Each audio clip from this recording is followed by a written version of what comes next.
الحمد للہ وکفا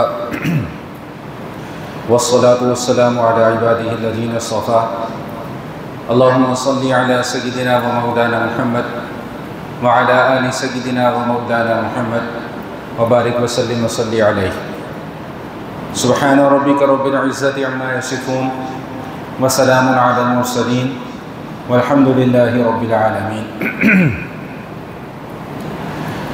30ویں پارے کے مضامین کا بیان چل رہا ہے۔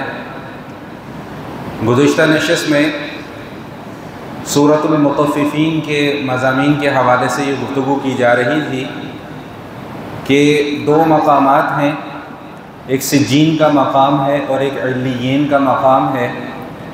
سجین کے مقام سے مراد وہ جگہ ہے جہاں پر کفار اور گناہ گاروں کی روحوں کو قیامت سے پہلے رکھا جاتا ہے، اور علیین سے مراد وہ مقام ہے کہ جہاں پر اہل ایمان اور نیک لوگوں کی ارواح کو قیامت سے پہلے رکھا جاتا ہے۔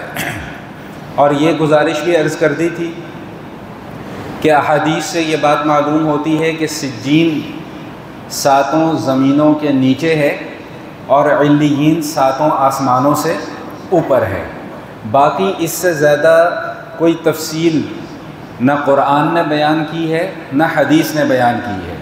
تو جب قرآن اور حدیث نے اس سے زائد کوئی تفصیل بیان نہیں کی تو ہمیں اس کے پیچھے لگنے کی ضرورت بھی نہیں ہے کہ وہ کہاں ہے، وہ کیسی ہے، اس کا حجم کتنا ہے، اس کی لمبائی چوڑائی کتنی ہے، ایگزیکٹ اس کی کون سا مقام ہے، وہاں پر روحیں کیسے رہ رہی ہوں گی، کیسے ان کو سزا ہو رہی ہوگی، کیسے ان کو انعامات مل رہے ہوں گے۔ ان چیزوں کو اللہ اور اللہ کے نبی نے ہم سے بیان نہیں کیا، تو جب ہم سے بیان نہیں کیا تو ہمیں اس کی کھوج میں لگنے کی بھی ضرورت نہیں ہے۔ اور یہ گزارش بھی عرض کر دی تھی کہ جتنا بیان کیا اس پر ایمان رکھنا فرض ہے۔ سجین ہے ہمارا ایمان ہے، علیین ہے ہمارا ایمان ہے، کہاں ہے، کیسا ہے، کیسی شکل ہے، کیسا حجم ہے، اس سے ہمیں کوئی سروکار نہیں ہے۔ اور عرض یہ کر دیا تھا کہ سورۃ المطففین چونکہ اس کا بنیادی مضمون یہ تھا کہ جو لوگوں کے حق تلفی کرنے والے لوگ ہیں ان کی ہلاکت کا بیان تھا۔ اب وہ حق تلفی کرنے والا جو سب سے بڑا طبقہ ہے وہ اہل کفر کا، اہل شرک کا طبقہ ہے، تو بالکل آخری چند آیات میں ان کے حوالے سے مختصر سی گفتگو کی گئی ہے کہ ان کی ایک بہت بری خصلت تھی، اس خصلت کو بیان کیا گیا۔ وہ خصلت کیا تھی کہ ان الذین اجرموا کانوا من الذین آمنوا یضحکون واذا مروا بهم یتغامزون، کہ یہ جو مجرم لوگ تھے، اللہ کا قرآن یہ کہہ رہا ہے کہ یہ جو مجرم لوگ تھے، کانوا من الذین آمنوا یضحکون، یہ اہل ایمان پر ہنستے تھے، واذا مروا بهم یتغامزون، اور جب ان اہل ایمان کو آتے جاتے دیکھتے تھے تو آنکھوں کے اشارے کیا کرتے تھے۔ میں اس حوالے سے چند گزارشات عرض کرنا چاہوں گا کہ اہل کفر اور اہل شرک کا یہ ہمیشہ سے وتیرہ رہا ہے کہ انہوں نے شریعت، احکام شریعت، پیمبر شریعت، پیروکار شریعت، ان چاروں چیزوں کا ہمیشہ سے مذاق بنایا، کیونکہ دل کے اندر شیطان تھا، ماننا تو تھا نہیں۔ جیسے ہم اسی سورت کے آغاز میں پڑھ کے آئے کہ وَمَا يُكَذِّبُ بِهِ إِلَّا كُلُّ مُعْتَدٍ أَثِيمٍ، کہ کوئی بہت ہی گناہ گار اور حد سے تجاوز کیا بندہ ہے وہی آخرت کا انکار کرے گا، وہی خدا کا انکار کرے گا، وہی اللہ جل شانہ کی وحدانیت کا انکار کرے گا۔ سمجھدار اور عقل مند آدمی ایسا نہیں کرے گا۔ تو ان لوگوں کا ہمیشہ سے یہ وتیرہ رہا کہ جو بھی پیغمبر آئے انہوں نے پیغمبر کا بھی مذاق اڑایا، پیغمبر جو تعلیمات لے کر آئے انہوں نے اس کا بھی مذاق اڑایا، جو پیغمبروں کے ساتھ چلے ان کے پیروکار بنے ان کا بھی مذاق اڑایا، احکام کا بھی مذاق اڑایا۔ اور اس کی چند مثالیں میں قرآن کریم سے آپ کے سامنے عرض کر دوں۔ نوح علیہ السلام کا واقعہ ہم قرآن کریم میں کئی مقامات پر پڑھ کر آئے ہیں، اور مشہور اس واقعے کا حصہ کیا ہے کہ ان کو کشتی بنانے کا حکم تھا۔ قرآن نے اس واقعے کو بھی ذکر کیا 12ویں پارے میں سورہ ہود کے اندر، فرمایا کہ وَيَصْنَعُ الْفُلْكَ وَكُلَّمَا مَرَّ عَلَيْهِ مَلَأٌ مِّن قَوْمِهِ سَخِرُوا مِنْهُ، کہ نوح علیہ السلام کو کشتی بنانے کا حکم، اب جس جگہ پر وہ کشتی بنانے کا حکم ملا وہاں پر دور دور تک کوئی پانی کا نام و نشان نہیں تھا، تو کفار کو ایک موقع ہاتھ آ گیا مذاق بنانے کا۔ جب بھی گزرتے، نوح کدھر چلاؤ گے کشتی؟ میں ایک تمثیل کے طور پہ یہ پیش کر رہا ہوں، کوئی خشکی کے اوپر کشتی چلاؤ گے؟ کیسے کشتی چلاؤ گے؟ کہاں کشتی چلاؤ گے؟ یہاں تو دور دور تک سمندر نہیں ہے، دریا نہیں ہے، تم یہاں پر کشتی بنا رہے ہو، یہ کیسا دین ہے تمہارا؟ اس قسم کی باتیں جو ہمیشہ سے چلتی چلی آئی ہیں۔ تو اس کا جواب کیا دیا کہ قال ان تسخروا منا فانا نسخر منکم کما تسخرون، بھائی جتنا مذاق اڑانا ہے اڑا لو، ایک دن ایسا آئے گا کہ ہم تم پر ہنسیں گے۔ آج تم ہم پر ہنس رہے ہو، ایک دن ایسا آئے گا کہ ہم تم پر ہنسیں گے۔ موسیٰ علیہ السلام کا واقعہ بھی ایک دو نشستیں پہلے بھی اس کا تذکرہ ہوا کہ جب ان کو گائے ذبح کرنے کا حکم دیا گیا، وہ بطور معجزہ تھا کہ بھئی ایک آدمی قتل ہو جاتا ہے، موسیٰ علیہ السلام کے پاس مقدمہ لایا جاتا ہے، موسیٰ علیہ السلام کے اوپر وحی نازل ہوتی ہے کہ بھئی ان لوگوں سے کہو کوئی گائے کو ذبح کرو اور اس گائے کا خون میت کو لگاؤ، میت خود بول پڑے گی کہ مجھے کس نے قتل کیا ہے، معاملہ ختم، رفع دفع۔ تو انہوں نے اس بات کا بھی مذاق اڑایا کہ اتتخذنا ہزوا، موسیٰ ہمارے ساتھ مذاق کر رہے ہو، بھلا یہ کیسے ممکن ہے کہ میت کو خون لگے اور میت بول پڑے؟ بھائی وہ تو بطور معجزہ صادر ہونا تھا نا، ہر کسی دور میں اور ہر کسی کے ساتھ تو یہ واقعہ ہونا ممکن نہیں ہے۔ تو جب انہوں نے کہا نا کہ اتتخذنا ہزوا، آپ ہمارے ساتھ مذاق کر رہے ہیں، تو موسیٰ علیہ السلام نے جو جواب دیا کیا فرمایا کہ اعوذ باللہ ان اکون من الجاہلین، بھائی مذاق کرنے والے تو جاہل لوگ ہوتے ہیں، تو مذاق کرنے والوں میں سے میں نہیں ہوں، میں اللہ کی پناہ مانگتا ہوں کہ میں مذاق کرنے والے میں سے ہوں۔ تو معلوم کیا ہوا کہ بتانا یہ مقصود تھا کہ جو مذاق کرنے والے لوگ ہیں یہ جاہل لوگ ہیں۔ اب یہاں پر اس سے پہلے کہ میں بات کو تھوڑا سا آگے لے کے چلوں، ایک لفظ ہے جسے ہم اردو میں استعمال کرتے ہیں، جسے ہم کہتے ہیں مزاح، میم زا الف اور ہا، اور ایک ہے مذاق، میم زال الف اور قاف، یہ اردو کا لفظ ہے۔ عربی میں اس کے لیے لفظ استعمال ہوتا ہے تمسخر، استہزاء، جیسے آپ سورہ بقرہ میں پڑھ کے آئے ہیں کہ وَإِذَا لَقُوا الَّذِينَ آمَنُوا قَالُوا آمَنَّا وَإِذَا خَلَوْا إِلَىٰ شَيَاطِينِهِمْ قَالُوا إِنَّا مَعَكُمْ إِنَّمَا نَحْنُ مُسْتَهْزِئُونَ اللَّهُ يَسْتَهْزِئُ بِهِمْ۔ تو یہ استہزاء، اس کا معنی کیا ہوتا ہے؟ مذاق، اور ایک ہوتا ہے مزاح۔ ان دونوں کے اندر ایک باریک سا فرق ہے۔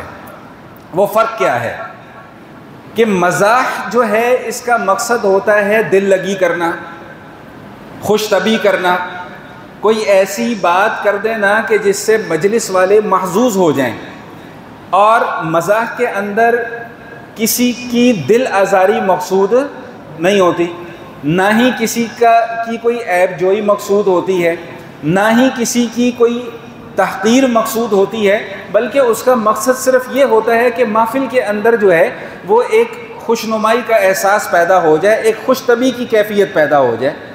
جبکہ اس کے برعکس جو مذاق ہے، مذاق، اس کے اندر جھوٹ بھی ہوتا ہے، اس کے اندر عیب جوئی بھی ہوتی ہے، اس کے اندر کسی دوسرے کو نیچا دکھلانا بھی مقصود ہوتا ہے۔ اس لیے شریعت نے مذاق کی اجازت نہیں دی ہے۔ بڑی مشہور حدیث ہے، آپ حضرات نے کئی مرتبہ سنی ہوگی کہ نبی کریم علیہ الصلاۃ والتسلیم کی خدمت میں امی عائشہ صدیقہ رضی اللہ تعالی عنہ تشریف فرما تھی، تو حضور علیہ الصلاۃ والسلام کی ایک اور زوجہ مطہرہ ہماری ماں ام المومنین سیدہ صفیہ رضی اللہ تعالی عنہ وہاں پہ حاضر خدمت ہوئی، بات چیت ہوئی، ملاقات ہوئی۔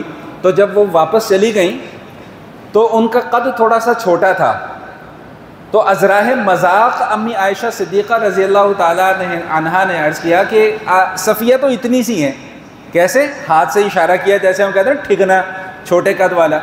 تو حضور علیہ الصلاۃ والسلام نے کیا بات ارشاد فرمائی کہ عائشہ آپ نے ایسی بات کہی ہے کہ اگر اس کو سمندر میں ملا دیا جائے تو وہ بھی کڑوا ہو جائے، یعنی یہ اتنی نامناسب بات آپ نے کی ہے۔ تو یہ مذاق میں کیا ہوتا ہے؟ عیب بیان کرنا مقصود ہوتا ہے، اگلے کو نیچا دکھلانا مقصود ہوتا ہے۔ یہی وجہ ہے کہ سورہ حجرات میں ہم یہ مضمون پڑھ کر آ چکے ہیں کہ وہاں پہ اللہ پاک نے ارشاد فرما دیا کہ یا ایھا الذین آمنوا لا یسخر قوم من قوم، کہ کوئی ایک قوم کسی دوسرے قوم کا مذاق نہ اڑائے، اجتماعی طور پہ بھی اور انفرادی طور پہ بھی۔ عسیٰ ان یکونوا خیرا منہم، ہو سکتا ہے جس کا تم مذاق بنا رہے ہو وہ تم سے کہیں بہتر ہو۔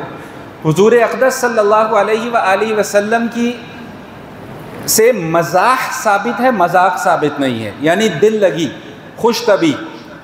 اس پر میں پہلے بھی کئی مرتبہ ایک دو احادیث بیان کر چکا ہوں، یاد دہانی کے لیے میں مختصراً دوبارہ عرض کر دوں پھر بات کو، تاکہ ہم آگے لے کر چلے جائیں، کہ جیسے مثال کے طور پہ وہ مشہور حدیث ہے کہ ایک شخص رسول اللہ صلی اللہ علیہ وآلہ وسلم کی خدمت میں حاضر ہوئے اور عرض کرنے لگے کہ یا رسول اللہ مجھے کوئی اونٹ دیں۔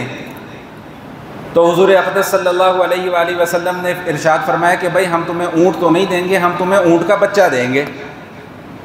تو وہ صحابی عرض کرنے لگے یا رسول اللہ اونٹ کے بچے کا میں نے کیا کرنا ہے، میں تگڑا آدمی ہوں، مجھے تو بڑا اونٹ چاہیے، اونٹ کے بچے کا کیا کروں گا میں؟ تو نبی کریم علیہ الصلوۃ والتسلیم نے کیا ارشاد فرمایا کہ بھائی ہر اونٹ کا بچہ ہی ہوتا ہے نا۔ تو یہ ہے مزاح، دل لگی کرنا، خوش طبعی کرنا۔ اسی طرح ایک خاتون، بوڑھی خاتون نبی علیہ الصلوۃ والسلام کی خدمت میں حاضر ہوئی، اور غالباً اس وقت میرے ایگزیکٹ ذہن میں نہیں آ رہا، غالباً انہوں نے دعا کے لیے کہا کہ جی مجھے جنت کے داخلے کی دعا فرما دیجئے، تو فرمایا کہ بھائی کوئی بوڑھی عورت جنت میں نہیں جائے گی۔ تو وہ بوڑھی عورت رونے لگ گئی کہ بھائی بوڑھی عورت جنت میں نہیں جائے گی تو پھر ہمارا فائدہ اس دنیا میں جینے کا۔ تو نبی علیہ الصلوۃ والسلام نے فرمایا کہ بھائی کوئی عورت بڑھاپے کی حالت میں جنت میں نہیں جائے گی بلکہ جوان ہو کر جنت میں جائے گی۔ اسی طرح ایک موقع پہ حضور علیہ الصلوۃ والسلام کھجوریں تناول فرما رہے تھے، تو حضرت علی رضی اللہ تعالیٰ عنہ بھی وہاں پہ تشریف فرما تھے۔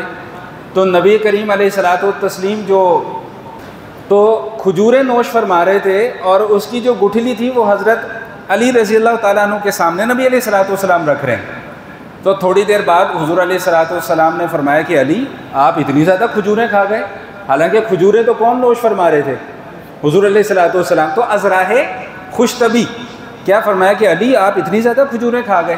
تو آگے سے حضرت علی نے کیا جواب دیا؟ اللہ اکبر کبیرہ، حضرت علی نے جواب دیا یا رسول اللہ آپ تو گٹھلیاں بھی کھا گئے، یعنی حضور کے سامنے تو گٹھلیاں نہیں تھی نا۔ تو یہ ہے مزاح، اس کی شریعت کے اندر گنجائش ہے۔ کیوں؟ میں نے کیا عرض کیا کہ اس کے اندر جھوٹ نہیں ہوتا، اس کے اندر غیبت نہیں ہوتی، اس کے اندر کسی کو عیب لگانا مقصود نہیں ہوتا، کسی کی تحقیر کرنا مقصود نہیں ہوتی، جبکہ مذاق میں جھوٹ بھی ہوتا ہے، عیب جوئی بھی ہوتی ہے، اگلے کی حقارت بھی مقصود ہوتی ہے۔ خدا نہ خواستہ کوئی اپاہج آدمی ہے، اس کو دیکھ کے آواز کر دینا وہ لنگڑا جا رہا ہے نہ، میں ویسے سمجھانے کے لیے بات کر رہا ہوں، ایک آنکھ کسی کی خراب ہو ہمارے وہ کانا جا رہا ہے اور ٹونڈا جا رہا ہے، یہ مذاق ہے، اور شریعت اس کی اجازت، بھائی ہو سکتا ہے ایک ہاتھ سے کوئی ٹونڈا ہے وہ اخلاق میں تم سے کہیں بڑھ کر ہو، نیک اعمال میں تمہارے سے اس کا مقام کہیں اوپر ہو، اگر کسی کی ایک ٹانگ خراب ہے تو وہ جسمانی کمزوری تو اس کے اندر ہے، لیکن ہو سکتا ہے کہ اس کا ایمان تمہارے سے زیادہ مضبوط ہو۔ تو اسی لیے کیا فرمایا کہ لا یسخر قوم من قوم، کہ بھائی کوئی ایک قوم کسی دوسری قوم کا مذاق نہ بنائے، ہو سکتا ہے کہ وہ تم سے بہتر ہو۔ تو بات کیا چل رہی ہے کہ یہ کافروں کا وتیرہ تھا کہ انہوں نے شریعت، احکام شریعت، پیغمبر شریعت اور پیروکار شریعت کا مذاق اڑایا۔ ان الذین اجرموا کانوا من الذین آمنوا یضحکون واذا مروا بهم یتغامزون، جب وہ صحابہ کرام گزرتے کہتے او دیکھو وہ جا رہے ہیں، ہم بھی کرتے ہیں نا، او دیکھو یہ کون جا رہا ہے، دیکھو یہ آنکھوں کا اشارہ، یتغامزون۔ ابھی آگے آ رہا ہے ویل لکل ہمزۃ لمزہ، اسی کے لیے ہلاکت، ویل للمطففین کے لیے بھی ہلاکت، اور ہمزہ اور لمزہ والوں کے لیے بھی ہلاکت۔ وہ دیکھو جی وہ جنت کے ٹھیکیدار جا رہے ہیں، صحابہ کو تانے دیا کرتے تھے کہ وہ دیکھو جی وہ کہتے ہیں کہ ہم کامیاب لوگ ہیں تم ناکام لوگ ہو، آنکھوں کے اشارے آپس میں یہ کیا کرتے تھے۔ تو اس لیے میں جو ایک جملہ یہاں پر جملہ معترضہ کے طور پہ عرض کرنا چاہوں گا، ہمیشہ کرتا ہوں، آج پھر عرض کر رہا ہوں، محسوس کر لیتے ہیں بعض لوگ، حالانکہ محسوس کرنے والی بات نہیں ہے، حقیقت ہے۔ جس نے داڑھی رکھ لی، اوے مولوی، کیوں بھائی آپ کو آوازیں پڑتی ہوں گی اس طرح، اور مولوی کاروبار، بھائی مولویت کا تعلق داڑھی اور پگڑی کے ساتھ، بولیں بھائی مولویت کا تعلق علم کے ساتھ ہے۔ مولوی اس کو کہا جائے گا جس کے پاس علم ہوگا۔ آپ کو بھی بیسیوں آوازیں پڑتی ہوں گی، وہ مولوی آ گیا جی، تو ٹوپی پہن لو، علامہ صاحب آ گئے نے، شلوار ٹخنوں سے اوپر کر لو، پیر صاحب آ گئے نے، حاجی صاحب یہ مذاق نہیں تو اور کیا ہے، یہ تمسخر نہیں تو اور کیا ہے۔ اور قرآن اس کو کیا کہہ رہا ہے کہ لا یسخر قوم من قوم، بھائی کوئی کسی کا مذاق نہ اڑائے۔ اگر اللہ نے کسی کو سنت رسول رکھنے کی توفیق دے دی ہے تو اس پہ تو خوش ہونا چاہیے، جائے کہ ہم اس کا مذاق بنانا شروع کر دیتے ہیں۔ اور بدنام کس کو کرتے ہیں؟ مولوی انج کر دینے، مولوی انج کر دینے۔ کوئی داڑھی والا اشارہ کاٹ دیا، مولوی اشارہ کٹ گیا جائے، حالانکہ وہ مولوی ہوتا ہی نہیں ہے۔ مولویت کا تعلق تو میں نے کیا عرض کیا کہ اس کا تعلق تو علم کے ساتھ ہے، داڑھی ٹوپی کے ساتھ تو یہ داڑھی ٹوپی صرف کسی مولوی کی پہچان تھوڑی ہے، یہ تو مسلمان کی پہچان ہے۔ جملہ سمجھ میں آیا میرا؟ یہ داڑھی ٹوپی صرف مولوی کی پہچان نہیں ہے، یہ ہر مسلمان کی پہچان ہے، یہ ہمارا یونیفارم ہے۔ وہ ٹھیک ہے ہمارے اندر کچھ کمزوریاں ہیں جس کی وجہ سے ہم اپنا پروٹوکول اور یونیفارم جو ہے وہ پورا نہیں کر پا رہے ہیں، وہ ہماری اپنی کمزوری ہے، لیکن اصل میں تو یہ مسلمان کی پہچان ہے، یہ مولوی کی پہچان نہیں ہے۔ تو کیا فرمایا کہ ان الذین اجرموا كانوا من الذین آمنوا یضحکون واذا مروا بهم یتغامزون، جب صحابہ گزر رہے ہوتے تو آنکھوں کے کیا کیا کرتے تھے بھائی؟ اشارہ کیا کرتے تھے۔ وَإِذَا انقلبوا إِلَىٰ أَهْلِهِمُ انقلبوا فَكِهِينَ۔ عجیب آیات ہیں۔ میں آج جب ان آیات کا مطالعہ کر رہا تھا تو ایسا لگ رہا تھا کہ یہ آیات ہمارے متعلق نازل ہوئی ہیں۔ اب یہ سنیں ذرا کیا ہے اگلی آیت، وَإِذَا انقلبوا إِلَىٰ أَهْلِهِمُ انقلبوا فَكِهِينَ۔ جب یہ کفار واپس اپنے گھروں کی طرف لوٹتے تھے نا تو چہ مگویاں اور گپ شپ کرتے ہوئے جاتے تھے۔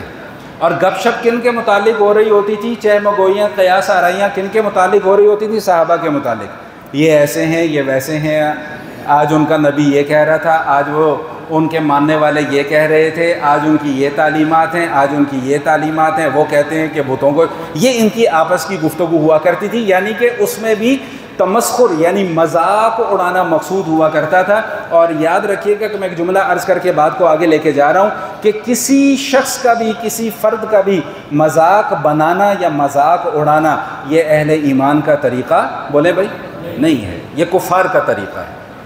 کفار نے، میں نے 3 مثالیں آپ کے سامنے پیش کر دی ہیں آغاز میں، یہ کفار کا طریقہ ہے مذاق اڑانا، یہ اہل ایمان کا طریقہ نہیں ہے۔ بہرحال آگے چلتے ہیں، فرمایا کہ وَإِذَا انقلبوا إِلَىٰ أَهْلِهِمُ انقلبوا فَكِهِينَ وَإِذَا رَأَوْهُمْ قَالُوا إِنَّ هَٰؤُلَاءِ لَضَالُّونَ وَمَا أُرْسِلُوا عَلَيْهِمْ حَافِظِينَ۔ جب یہ کافر اہل ایمان کو دیکھتے تھے نا تو کہتے تھے کہ نعوذ باللہ یہ گمراہ لوگ ہیں۔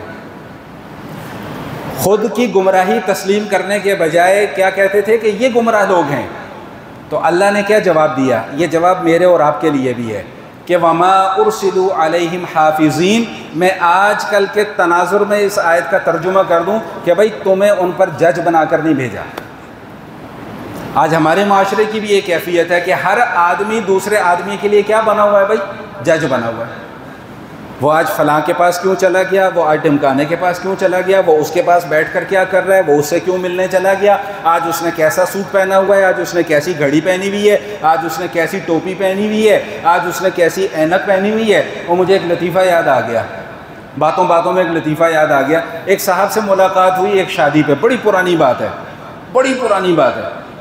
تو ایک صاحب سے تعارف ہوا کہ جی یہ محمد عمیر کاشف صاحب ہیں، یہ ہاں ہم ان کو جانتے ہیں، انہوں نے وہی والی انگوٹھی پہنی ہوئی ہے۔ اور میں نے کہا اللہ کے بندو تم نے اتنی نظر میرے اوپر رکھی ہوئی کہ میری انگوٹھی تک تم نے پہچان لی۔ تو بہرحال بات کرنے کا مقصد یہ ہے کہ ہم لوگ اتنی باریک نظر سے دوسروں کو دیکھتے ہیں، آج اس نے کیا پہنا ہوا ہے، آج اس کی جوتی کس طرح کی تھی، آج وہ کیڑی گڈی سے آیا ہے، کیڑی موٹر سائیکل سے بہ کے آیا ہے، یہ کول پہلے موٹر سائیکل ہوتی تھی، انہیں تو کول گڈی آ گئی ہے، پہلے یہ آبادی میں رہتا تھا، اب یہ بھائی چلا گیا تو چلا گیا، تمہیں اس سے کیا لینا دینا بھائی۔ اللہ کیا فرما رہے ہیں، وما ارسلوا علیہم حافظین، بھائی تمہیں ان کے اوپر جج بنا کر نہیں بھیجا گیا ہے۔ ایک تو تم مذاق بناتے ہو اور دوسرا پھر تم ان کے اوپر جج بھی بن جاتے ہو۔ اللہ فرماتے ہیں کہ یہ تمہارا کرنے کا کام نہیں ہے۔ اچھا مزاح سے نا ایک مجھے اپنے بچپن کا واقعہ یاد آ گیا، بتا دوں ایک بڑا وہ کیونکہ مزاح کے اوپر بات چل رہی ہے، ویسے بھی آج ہمارا یوم پیدائش بھی ہے تو آج ذرا موڈ اچھا ہے۔ اچھا چلو شکریہ۔ تو وہ نا ہم بچپن کی بات ہے، کوئی 1980-82 کی، تو وہ جس اسکول میں ہم جاتے تھے نا تو وہ تھا اردو کم پنجابی میڈیم۔ آپ میں سے بھی اکثر وہی وہ جہاں پہ 2 × 2 2 دونی 4 2 3 6 والے پہاڑے یاد کروائے جاتے تھے۔ اب آج کل کے بچوں کو نا پہاڑے، وہ کہتے ہیں پہاڑے کیا چیز ہوتی ہے، تو انہیں بتاؤ کہ بھائی ٹیبلز، پھر انہیں سمجھ میں آتی ہے۔ تو ہم نے تو بھائی پہاڑے یاد کیے. تو وہ ہمارے نا ایک وہ ٹیچر تھے, اگر زندہ ہیں تو اللہ ان کو سلامت رکھے, ویسے اس وقت وہ 60+ تھے. تو وہ ان کا میتھس جو تھا نا وہ فنگر ٹپس پہ ہوتا تھا اور میں بڑا رش کرتا تھا ان کے اوپر. خیر وہ پہلی کلاس میں یا دوسری کلاس میں تھے, تو وہ جیسے وہ بچوں کو گنتی نہیں یاد کروائی جاتی تھی 1 2 3 اس طرح کر کے, تو وہ جب پہنچے نا 80 81, اچھا تو وہ پوری کی پوری کلاس نے برجستہ ایک جواب دیا, بلی تیری ماسی. وہ مجھے آج بھی واقعہ کبھی کبھی یاد آتا ہے تو میں اندر ہی اندر ہنستا ہوں کہ یار یہ بچپن بھی جو ہے نا یہ بھی ایک عجیب ہی لفنڈری کا دور ہوتا ہے, کوئی پوچھنے والا نہیں ہوتا. تو خیر بہرحال بات کیا چل رہی تھی کہ وما ارسلوا علیہم حافظین, کہ بھائی تمہیں ان کے اوپر جج بنا کر نہیں بھیجا گیا. تم نے فیصلہ نہیں کرنا کہ کون کامیاب ہے کون ناکام ہے, یہ فیصلہ اللہ کے کرنے کا ہے, یہ اللہ کے اوپر چھوڑ دو.